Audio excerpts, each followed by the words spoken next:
Ito po yung mga bagay na 'wag niyong gagawin sa loob ng inyong tahanan dahil napakamalas nito mga bossing. Maaaring nagagawa niyo po ito palagi, kaya po parang feeling ninyo kahit anong gawin ninyo kayod ay sawa't wala.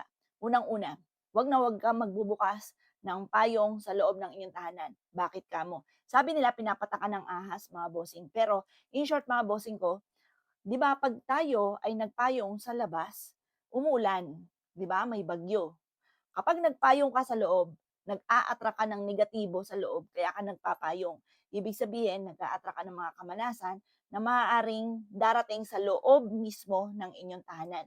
Kaya wag na wag ka po mga bossing ko na magpapayong sa loob ng inyong tahanan dahil maaaring ikaw po ay nag-a-attract ng kamalasan na maaaring magkaroon ng problema sa loob ng inyong tahanan. Kaya kapag may nagbubukas sa loob ng bahay ninyo, kontrahin nyo. Sabihin nyo, lumabas at hindi pwede sa loob ng bahay ninyo. Imbis po na walang problema, magkakaroon pa ng problema dahil hinahayaan mo magpayong sa loob ng inyong tahanan. Ang payong ginagamit lang kapag mainit, pag may ulan, pag may bagyo, pinapayong yan para hindi tayo mabasa mga bossing. At sa loob ng bahay natin, wala namang ganun.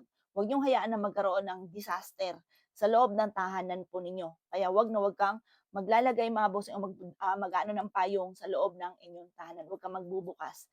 Ganun din pa ang pangalawa, wag po kayong sisipol sa loob ng bahay. Meron akong kakilala, gumagawa po siya, 'di ba yung mga manggagawa, mga bossing ko, mahilig silang sumipol. Alam niyo po ba ang pagsipol, sa loob ng bahay po ni puwede sa labas, parang nagtatawag daw ng hangin. Pero sa loob, nagtatawag ka ng bad spirit na pinapapasok mo sa loob ng bahay. Kaya sabi ko po doon sa gumagawa, na nasa loob siya ng bahay, huwag sisipol sa loob kasi nagtatawag siya ng bad spirit sa loob, mga bossing. Pero sa labas, sabi nila 'pag mainit, sumipol ka, para humangin kasi tinatawag mo yung hangin. Pero sa loob, once na ikaw ay sumipol, tinatawag niyo bad spirit. Kaya wag na wag ka na sisipol sa loob ng inyong tahanan. Malas din po mga bossing ko ang pag-ano ng walis. Halimbawa, nagwawalis ka, tapos itutok-tutok nyo sa pader. Malas po yun, sa sahig po yung tinutuktok. Nagtatawag po yun ng kahirapan or problema, lalo na sa pera, pagtatalo sa loob ng inyong tahanan. Kaya wag na wag niyong hayaan na itutuktok ito sa pader mga bossing kasi malas yun. Sa sahig po siya tinutuktok or ganyanin niyo na lamang po ng palad ang walis tingting mga bossing. Yan po yung mga ilan na napakamalas sa loob ng inyong tahanan na ginagawa mga boss. Kaya kaya 'pag may nakakita ka ng gano'n sitahin niyo. Walang masamang manita lalo hindi niya pala alam.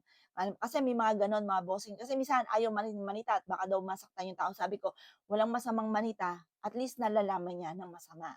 Ayun mga bossing, kasi may sinita ko, "Ay malas mo pala yung ginagawa daw lagi niya sa loob ng kanilang bahay." Yung pagsipol mga bossing. Ayan, kaya mas mainam, sabihin niyo sa kanila para malaman nila, lalo't naniniwala din sila sa gano'n, para hindi rin nila gawin sa loob ng kanilang tahanan. O siya mga boss, paano 'yan? Good luck po sa inyo po lahat.